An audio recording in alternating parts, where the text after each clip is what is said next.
Hello नमस्ते।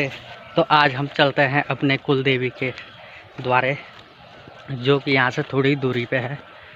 मान्यता ये है कि यहाँ पे पहले बहुत ही अनिष्ट क्रियाकलाप होते थे, तो उससे रक्षा के लिए हमने यहाँ के गांव वासियों ने मातृ देवी की स्थापना की वहाँ पे। तो उस मंदिर के दर्शन के लिए आज हम दोनों चल रहे हैं मंदिर में। तो हम थोड़े ऊपर पे पहुँचे तो यहाँ पे एक पेड़ डाल रखा है लोगों ने, गांव वालों ने। तो ये थोड़ा सा अटक रखा है यहाँ पे। अगर ये गिरा तो देखो इसका साइज कैसे घुमावदार है, एकदम रोल कर करके सीधा जाएगा नीचे गांव में। तो यहाँ पे उन गाँव के लिए तो खतरा है ही, पर यहाँ पे महिलाएं थोड़ा लकड़ियाँ काटती है ना, तो उससे थोड़ा हिल सकता है ये। अगर हिल के थोड़ा रोल होके गया तो कम से कम 5 किलोमीटर का एरिया कवर करेगा ये नीचे। मकाने तो बहुत है, पर अब किस्मत की बात है। तो हम थोड़ी दूरी पे पहुँचे तो हमको दिखा एक पेड़। ये पेड़ बहुत ही साल पुराना है, कम से कम 200 साल पुराना, और इसकी अपनी 2 आँखें हैं, जिससे ये जंगल में होने वाली सारी गतिविधियों को देखती रहती है। और जब भी कोई लोग यहाँ पे पेड़ को काटते हैं तो इसके बहुत ही आंसू आते हैं। तो आपको हम दिखाना चाहते हैं सरकार द्वारा जंगली पशुओं के लिए पानी की व्यवस्था इस प्रकार से की गई है कि मतलब हर एक आधे घंटे या 1 घंटे के अंतराल में ऐसे पानी के लिए प्याऊ बना रखे हैं जंगल में जानवरों के लिए, जिसमें कि हिरन हो गए, शेर हो गए, बाघ हो गए, और भी जंगली जानवर है, वो यहीं पे आके पानी पीते हैं, अपनी प्यास बुझाते हैं। सरकार की ये व्यवस्था थोड़ा अच्छी लगी मुझे। ऐसा हर उत्तराखंड में बना रखे हैं, जिनको चाल और खाल कहते हैं। ऐसे ये खाल बना रखी है एक उत्तराखंड में, हर जगह बना रखे हैं ये। पर ऐसा है कि जानवर, क्योंकि सूखे जंगल है, थोड़ा बारिश लगेगी तो पानी इसमें इकट्ठा हो जाता है, तो वो पीने के लिए उनको सरल हो जाता है। जीवों की लाइफ थोड़ा सुगम बनाने की सरकार ने अपनी कदम अच्छे बढ़ाए हुए हैं। तो चलो आप चलते हैं मंदिर की ओर अपने माता रानी के दर्शन करने के लिए। और देखिएगा जंगल में कितने सारे पिरूल पड़े हुए हैं। आजकल जैसा कि आपने सुना ही होगा, महिलाओं के लिए स्पेशल योजना ला रखी है पुष्कर सिंह धामी ने। पिरूल लाओ और पैसा पाओ। जितना पिरूल आप ला सकते हो लाओ, और जंगल को बचाओ वनाग्नि से, और उसके बदले में सरकार आपको कुछ पैसे देती है। तो ये योजना भी ठीक है जंगल बचाने के लिए। चलो तब आगे चलते हैं। ये तो अभी से लग गया है पिरूल लाओ पैसा पाओ अभियान के अंतर्गत। अब ये इसको थोड़ा पैसे मिलेंगे, तो चलो अब सरकार इसको कितने पैसे देती है ये देखते हैं। अरे भाई यहाँ देखो, यहाँ पे जहाँ पे ये पानी का वो बना रखा है चाल खाल, वहाँ पे सूअर भी आए रात को। ये देखो कितने बड़े सूअर आए यहाँ पे। सूअर को पता है आपको कीचड़ में लेटने की आदत है। उसके खुर देखो कितने बड़े बड़े हैं। लगभग होगा ये 200-300 किलो का सूअर होगा। इसके पंजे के हिसाब से आप देख सकते हो, इसके एरिया के वाइज इतना बड़ा तो होगा ही ये, जो लोट पटोल कर रहा है इस मिट्टी में, कीचड़ में। तो वैसे तो जंगली जानवर बहुत हैं, पर सूअर भी हैं इस जंगल में बहुत। चलो तब आगे चलते हैं। तो हम थोड़ा ऊपर पहुंच चुके हैं। अब यहाँ से थोड़ी दूरी पे मंदिर रह रखा है, तो हम यहाँ पे बैठे हुए हैं थोड़ा। जैसा कि आप देख रहे हो यहाँ पे ये है उखड़ भूमि, जिसको अब हम उखड़ कहते हैं। पहले ये पौरव राजवंश में जो भूमि राजस्व प्रणाली में एक को तो कहते थे केदार भूमि, जिसमें पानी की पूरी व्यवस्था रहती थी, सिंचित होती थी, वो सिंचाई योग्य होती थी। एक होती थी खिल भूमि, जो कि आज हम इसको उखड़ भूमि कहते हैं। यहाँ पे बहुत ही मुश्किल होता है धान धून लगाना और गेहूँ लगाना। यहाँ पे पानी बहुत कम रहे तो पैदावार भी कम होती है। केदार भूमि होती है जो, उसमें अनाज थोड़ा अधिक मात्रा में पैदा होती है। तो अब चलते हैं हम मंदिर की ओर। अब यहीं पे थोड़ी दूरी पे रह रखी है मंदिर, हमारी माता रानी का मंदिर। तो चलते हैं अब मंदिर की ओर। हमारा माता रानी का मंदिर है, और यहाँ पे देखो इस क्षेत्र के इतने सारे गांव बसे हैं। यहाँ पे कम से कम 10-15 गांव हैं। कुछ उधर हैं, कुछ इधर हैं, कुछ यहाँ ऊपर हैं। उनके बीचों बीच बसाया गया है माता रानी का मंदिर। तो आपको ले चलते हैं मंदिर की ओर।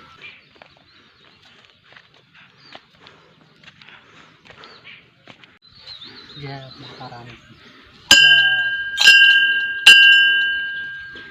ये देखो इंट्रेंस गेट, इसका 1994 में बना हुआ है तब से।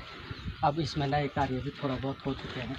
तो अब चलते हैं मंदिर में, अपने माता जी को पुष्पार्पण किया जाएगा। चलिएगा माता जी मंदिर में। जय माता दी।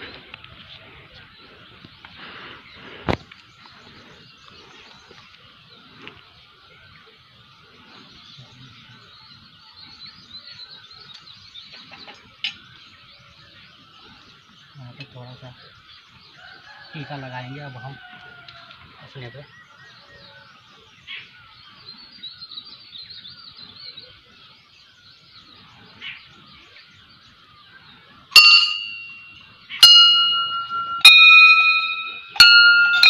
आपको दिखाते हैं माता रानी के साक्षात दर्शन।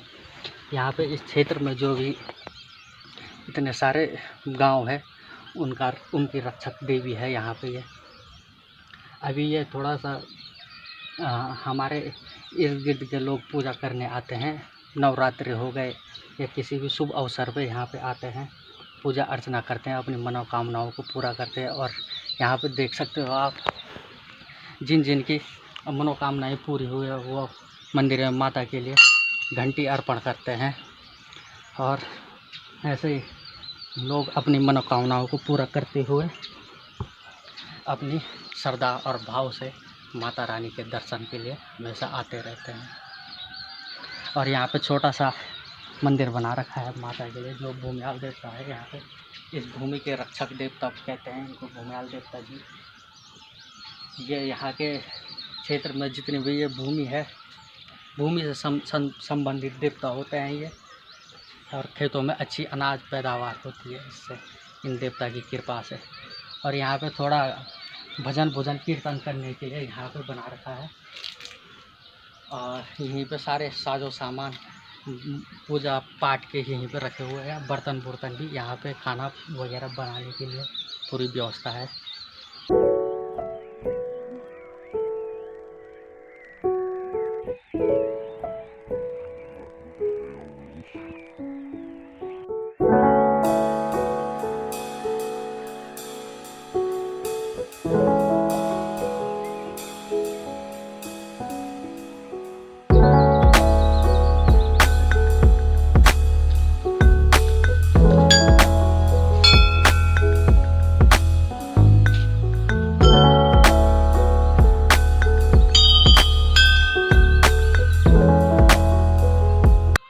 तो अब माता रानी के दर्शन हो चुके हैं। अब चलते हैं माता रानी के प्रांगण से घर की ओर।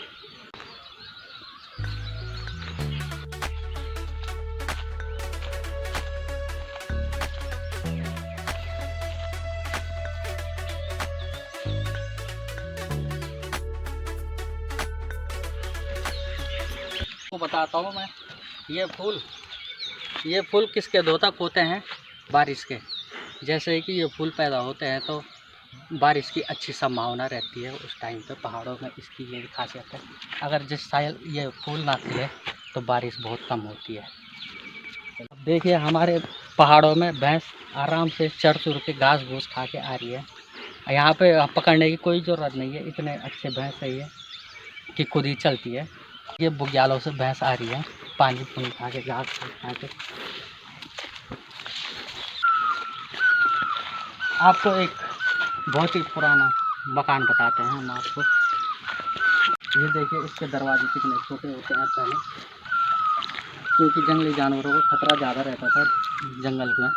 क्योंकि छोटे दरवाज़ों से ऐसा होता है कि कीड़े कूड़े सांप सूप अंदर ना जा पाए। इधर से बंद करके गर्माहट भी ठीक होती है अंदर।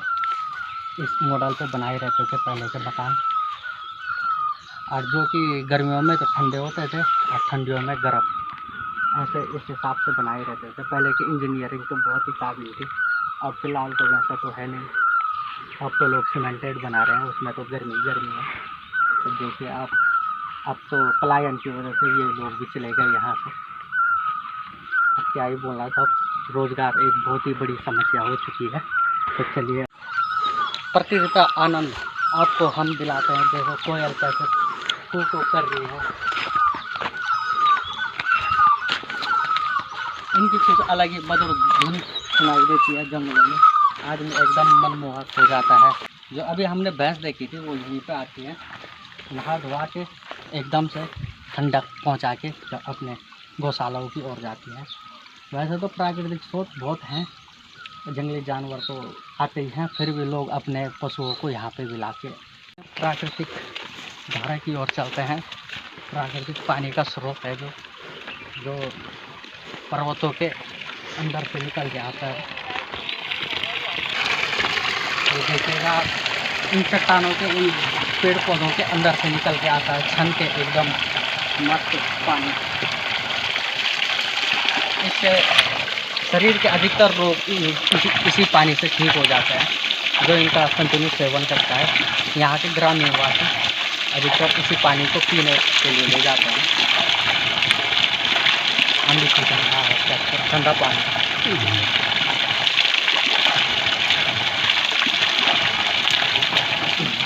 और छोटा सी धारा ये है पानी का छोटा। यहाँ देखिए आप कहाँ अंदर से आ रहा है पानी। ये कई सौ साल पुराना धारा है। मान्यता ये भी है यहाँ पे कि अगर कोई यहाँ पे अधिकतर गंदगी फैलाता है तो दूसरे दिन यहाँ पे वो यहाँ का जो रक्त साफ होता है वो बाहर निकल आता है। मैन वर्सेस वाइल्ड जैसा चलता है बेयर ग्रिल्स जंगलों झाड़ियों के अंदर से, वैसे ही हम भी चल रहे हैं झाड़ियों के अंदर से। ये देखिए पानी भी नहर बना रखी है, जैसे फिरोज शाह तुगलक ने नहरों का जाल सा बिछा दिया था पूरे भारत में, वैसे ही हम भी उन जालों पे चल रहे हैं अभी। तो चलिएगा। और यहाँ पे देखिएगा बचपन में हम यहाँ पे पानी का टैंक बना रखा है, जो उस पर नहाने के लिए आते थे। बहुत ही कुछ उछल के यहाँ से छलांग लगाते थे हम। यहाँ से ये देखिएगा, यहाँ से छलांग लगाते थे, ऐसे छलांग लगाते थे, सीधा नीचे जाते थे पानी के अंदर। इतने ही मज़े आते थे, इतने मज़े आते थे, अब क्या ये बताएं।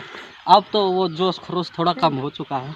बचपन के दिनों में तो क्या ही बोले, कम से कम हम पूरे गांव में जितने भी बच्चे थे हम सब आते थे, एक के बाद एक इतने ऊपर से कम ये 20 फुट ऊपर होगा, यहाँ से छलांग लगाते तो होता भी कुछ नहीं था, डर भी नहीं लगता था, पता नहीं क्यों।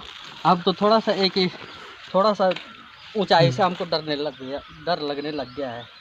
तो चलिए दिखाते हैं हम अपना पानी का टैंक, जहाँ पे नहाने के लिए बचपन में हम आया करते थे। ये देखिए कितना शुद्ध और साफ पानी है यहाँ पे। यहीं पे आते थे हम बचपन में नहाने के लिए। अब तो थोड़ा इसका कंडीशन थोड़ा ख़राब हो चुकी है कंडीशन। ये देखिए कैसा स्विमिंग पूल है। कम से कम इसकी गहराई होगी 10 फीट गहरा होगा ये 10 फीट। इस 10 फीट की गहराई पे हम पहले बचपन में खूब तैरते थे। नदियों में तो नहीं तैर पाते, पर इसमें तो हम तैर ही रहे थे क्योंकि ये ठहरा हुआ पानी है, इसमें तो हो जाता है थोड़ा सा स्विमिंग। चलिए तब चलते हैं अब।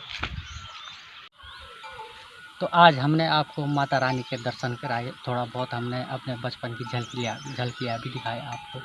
तो अब हम घर की ओर चलते हैं। यहाँ पे गाय को भी अपना भोजन कर रही है, तो अब हम चलते हैं घर की ओर। अब मिलेंगे आपको नेक्स्ट ब्लॉग में। धन्यवाद।